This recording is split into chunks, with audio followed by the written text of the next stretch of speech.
নমস্কার।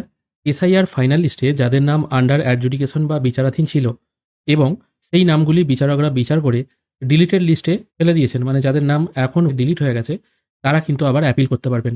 অফলাইনে কী করে অ্যাপিল করতে হয় সেটা আমি আগেই দেখিয়েছি।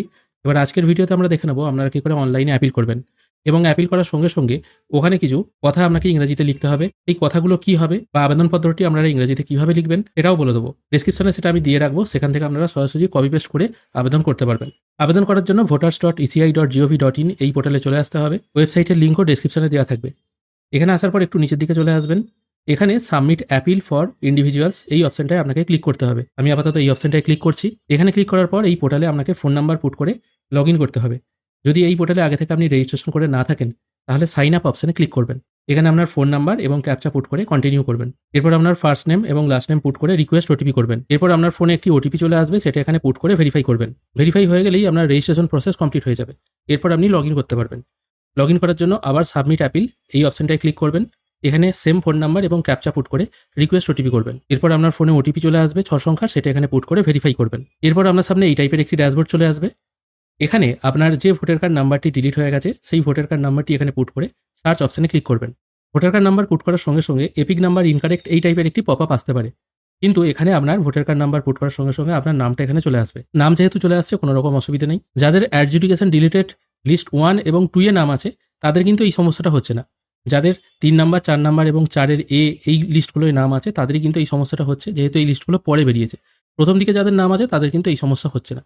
আর যেহেতু ভোটার কার্ড নাম্বার পুট করার সঙ্গে সঙ্গে নাম চলে আসছে সেহেতু কোনো অসুবিধা নেই। এখানে নাম চলে এলে আপনার ফুল নাম যেটা আছে আর কি, ফুল নেমের জায়গায় এখানে ইংরেজিতে লিখে দেবেন। ফোন নাম্বার অলরেডি ভেরিফাই হয়ে আছে, সেই জন্য ভেরিফাইড দেখাচ্ছে।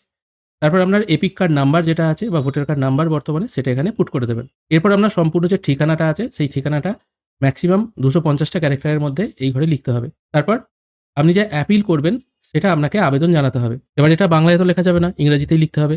তাই ইংরেজি এখানে কি লিখবেন এইটা আমি এখানে দেখিয়ে দিচ্ছি। দেখুন এখানে আমি কিছু কথা লিখেছি, এই লেখাটা আমি ডেসক্রিপশনে এবং পিন কমেন্টে দিয়ে রাখবো, ওখান থেকে আপনারা সরাসরি কপি পেস্ট করতে পারেন। কিছু জিনিস এখানে চেঞ্জ করতে হবে। এখানে এই তৃতীয় বন্ধনীর মধ্যে বা থার্ড ব্র্যাকেটের মধ্যে যেগুলো লেখা আছে এগুলো আপনি চেঞ্জ করে দেবেন আপনাদের মতো। এখানে আই তারপর কমা দিয়ে এখানে ইওর নেমটা লিখবেন, মানে আপনার নিজের নামটা লিখবেন। তারপর এই কথাটা পুরোটা হবে এবং তারপর রোল অফ দিয়ে আপনার কনস্টিটিউয়েন্সি নাম্বার আমি দেখিয়ে দিচ্ছি। তারপর এটার বাংলা অর্থ কী সেটাও আমি বাংলায় বলে দেবো। কনস্টিটিউয়েন্সি নেমের জায়গায় আপনার বিধানসভার নাম, আপনার পার্ট নাম্বার এবং সিরিয়াল নাম্বার কত সেটা এখানে মেনশন করে দেবেন। এবার পার্ট নাম্বার সিরিয়াল নাম্বার কোথায় পাবেন, এখানে দেখতে পাচ্ছেন একটা ডিলিটেড লিস্ট আমি ডাউনলোড করেছি। এখানে লেখা হয়েছে বিচার বিভাগীয় কর্মকর্তার রায়ের পর মুছে ফেলা হয়েছে এবং আপনাকে 15 দিনের মধ্যে অনলাইন বা অফলাইনে অ্যাপিল করতে হবে। এখানে আপনার বিধানসভার নাম হচ্ছে এইটা, দেখুন এখানে লেখা আছে বিধানসভা নির্বাচন ক্ষেত্রের নাম্বার। অংশ নাম্বার বা পার্ট নাম্বার হচ্ছে এইটা, আর সিরিয়াল নাম্বার হচ্ছে এইটা, মানে ভোটার লিস্টে আপনার যে সিরিয়াল নাম্বার সেটা হচ্ছে এইটা। এটাই এখানে পরপর লিখে দেবেন। তারপর এখানে আর কিছু লেখার নেই। এটার বাংলা অর্থ করলে এটাই দাঁড়ায় আপনি একজন প্রকৃত নাগরিক এবং আপনার নাম ভোটার তালিকায় ছিল। সম্প্রতি আপনি জানতে পেরেছেন কোনো বৈধ কারণ ছাড়াই ভোটার তালিকা থেকে আপনার নামটি মুছে ফেলা হয়েছে। আপনি আপনার ঠিকানায় দীর্ঘদিন ধরে বাস করছেন এবং আপনি ভোট দেওয়ার যোগ্য। এই মুছে ফেলার বিষয়টি ত্রুটিপূর্ণ মনে হয়েছে এবং নির্বাচনী প্রক্রিয়ায় অংশগ্রহণের জন্য যাতে আপনাকে অধিকার দেওয়া হয় সেটা আপনি অ্যাপিল করছেন। হিয়ারিং যখন হয়েছিল তখন আপনি আপনার পরিচয়পত্র, বাসস্থান প্রমাণপত্র সমস্ত কিছু কাগজ জমা দিয়েছেন। চূড়ান্ত তালিকায় আপনার নামটি বিচারাধীন রয়েছিল এবং সেই জন্য সম্পূরক তালিকা থেকে আপনার নামটি মুছে ফেলা হয়েছে। এই জন্য আপনি বিনীতভাবে মাননীয় ট্রাইব্যুনালের কাছে আপনার মামলাটি পর্যালোচনার জন্য এবং ভোটার তালিকায় আপনার নামটি পুনঃস্থাপনের নির্দেশ দেওয়ার জন্য অনুরোধ করছি। অর্থাৎ সহজ কথায় আপনার নাম যেহেতু ডিলিট হয়ে গেছে তাই আপনি যে সমস্ত ডকুমেন্টসগুলো জমা দিয়েছিলেন সেই ডকুমেন্টসগুলো রিভেরিফাই করা হোক এবং রিভেরিফাই করে আপনার যে নামটি ডিলিট করে দেওয়া হয়েছে সেই নামটি আবার যাতে ভোটার তালিকায় তুলে দেওয়া হয় এইটার অনুরোধ আপনি জানাচ্ছেন। বাংলা অর্থ করলে এটাই হচ্ছে। এটাই আপনাকে brief facts of the appeal এই ঘরে লিখতে হবে। আর নিচে রিলিফ সাউটস এই ঘরেও 500 শব্দের মধ্যে কিছু কথা লিখতে হবে। নর্মালি চিঠিতে অতএব দিয়ে আমরা যেটা লিখি, অতএব মহাশয় আমার এই অনুরোধটি আপনারা সহানুভূতির সাথে বিবেচনা করবেন, ওই কথাটি আমরা এখানে ইংরেজিতে লিখব। এটা কি হবে সেটাও আমি ডেসক্রিপশনে দিয়ে রাখবো। এখানে ওই জিনিসটা আমি পেস্ট করলাম। এখানে 2 জায়গায় ইওর নেম আছে, এখানে আপনার নিজেদের নামটা বসিয়ে দেবেন।